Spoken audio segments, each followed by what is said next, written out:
और महालक्ष्मी सेल्स आपके लिए तैयार है लेटेस्ट कंज्यूमर अप्लायंसेस के साथ। Branded air conditioners, best brands, best offers के साथ आपके लिए अवेलेबल है महालक्ष्मी सेल्स में। एयर कूलर्स जो आपके पूरे घर में ठंडी हवा से आपके दिन को और खुशनुमा बनाए। Single door refrigerator, double door refrigerators, inverter battery, deep freezers, visi cooler, LED televisions, semi and fully automatic washing machines, water purifier, RO plus UV, आटा चक्की, water dispensers, water coolers, mini refrigerators, सभी appliances best brands के best offers के साथ आपके लिए available है Mahalakshmi sales में।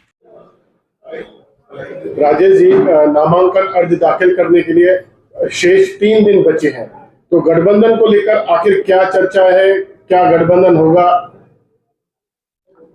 गठबंधन के लिए जिस समय पे नागपुर में विधानसभा का क्षेत्र अधिवेशन चल रहा था, उस समय माननीय मुख्यमंत्री श्री देवेंद्र फडणवीस जी और महाराष्ट्र प्रदेश के अध्यक्ष माननीय रविंद्र चव्हाण जी ने मुझे निर्देश दिया था कि आप युति की चर्चा चालू कीजिए। उसके बाद जैसे ही मैं नागपुर से वापस आया तो मैंने खासदार डॉक्टर श्रीकांत शिंदे जी को फ़ोन किया और उनसे मिलने का समय मांगा। उन्होंने कहा कि मैं रविवार को, मतलब जो पिछला रविवार हो गया, उसको मैं उल्लासनगर में आऊँगा और आपसे मैं मुलाकात करूँगा। उसके बाद उनका कोई भी फ़ोन कॉल नहीं आया। इसके बाद 13 दिसंबर को एक ईमेल प्राप्त हुआ जिसमें शिवसेना की तरफ से 4 नाम हमें प्राप्त हुए। वो 4 नाम में डॉक्टर बालाजी किणीकर, आमदार, गोपाल लांडगे, कल्याण जिला प्रमुख, राजेंद्र चौधरी और अरुण आशान जी, इनका समावेश है। आमदार कुमार आलानी ने राजेंद्र चौधरी और गोपाल लांडगे जी को फोन पे चर्चा की और उन्हें युति के ऊपर चर्चा करने के निमंत्रण दिया।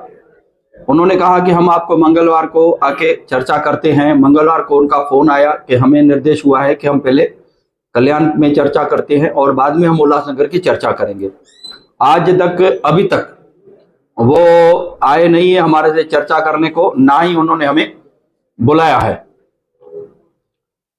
अभी कुछ देर पहले राजेंद्र चौधरी जी का मैंने इंटरव्यू सुना जिसमें वो कह रहे हैं कि शिवसेना, साई और टीओके का हमारा 78 सीटों का जो है वो वाटअप हो गया है और फाइनल निर्णय खासदार श्रीकांत शिंदे लेंगे।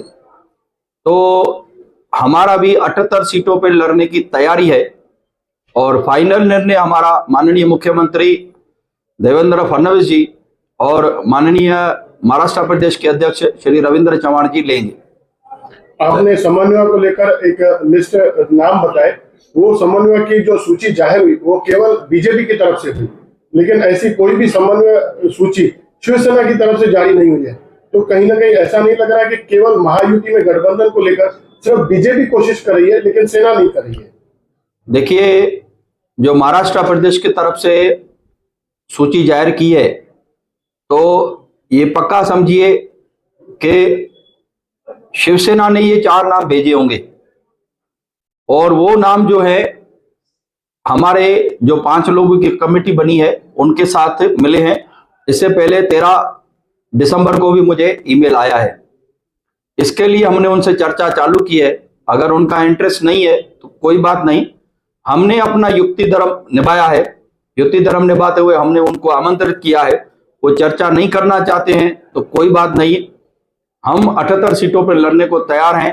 फाइनल डिसीजन जो है माननीय मुख्यमंत्री श्री देवेंद्र फडणवीस जी और माननीय महाराष्ट्र प्रदेश के अध्यक्ष श्री रविंद्र चव्हाण जी लेंगे। सर, आपने अपने ओर से कहा था कि हम केवल शिवसेना के साथ युति करेंगे, आने वाले दिनों में हो सकता है हम टीओके के साथ और साई पार्टी के साथ नहीं जाएंगे, मगर आज कमलेश निकम और शिवसेना पार्टी के लोग वहां पर जो खड़े थे उन्होंने कहा कि हमने आपस में युति कर ली है। तो मतलब ये समझे कि भाजपा अब शिवसेना से युति नहीं करेगी? देखिए, आपने लगता है उनका बयान ध्यान से नहीं सुना है। उन्होंने कहा है कि हमने आपस में सीट वाटअप कर ली है और final decision doctor Shrikant Shinde खासदार लेंगे। तो हमने भी 78 सीटों की तैयारी कर ली है। फाइनल निर्णय हमारे माननीय मुख्यमंत्री देवेंद्र फडणवीस जी और महाराष्ट्र प्रदेश के अध्यक्ष माननीय रविंद्र चव्हाण जी लेंगे। उनका टीओके के साथ, शिवसेना का टीओके के साथ गठबंधन है, लेकिन ऐन मौके पर अगर आपका गठबंधन होता है तो क्या टीओके के साथ आप जाएंगे? हमने पहले भी कहा है, मैं ये बात फिर से रिपीट करता हूं कि हमारा गठबंधन शिवसेना के साथ है, टीओके के साथ या साई पार्टी के साथ हमारा गठबंधन नहीं है। हम तो आखिर 3 दिन शेष बचे हैं नामांकन अर्जी दाखिल करने के, तो आखिर उम्मीदवारों की सूची आपकी तरफ से कब जाहिर होगी? क्योंकि उनका यह भी कहना था कि कल से उम्मीदवारों का ऐलान होगा। हमने जो इच्छुक उम्मीदवारों के फॉर्म भरवाए थे और उनके इंटरव्यू लिए थे, वो पूरी रिपोर्ट हमने महाराष्ट्र प्रदेश में दे दी है। वहां से जैसे ही हमें निर्देश मिलेंगे तो हम उनको एबी फॉर्म दे देंगे। आरपीआई के साथ आपका गठबंधन होगा कि नहीं? आरपीआई की हमारी नेचुरल युति है। श्री रामदास आठवले जी माननीय मंत्री हैं मोदी जी के सरकार में, उनसे भी हमारी चर्चा हुई है। तो अगर युति टूटती है तो बीजेपी सिर्फ अकेला चुनाव लड़ेगी कि उसमें आरपीआई होगी? हम भी चाहेंगे कि आरपीआई हमारे साथ हो, हम मिलकर लड़ें।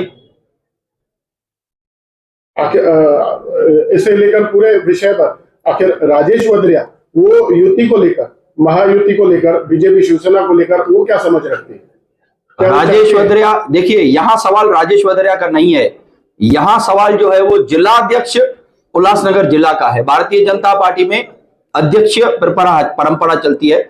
मेरा जो ओपिनियन है मैंने अपने वरिष्ठों को बता दिया है, हमने हमारी रिपोर्ट भी वरिष्ठों को दे दी है, फाइनल डिसीजन वहीं से आएगा।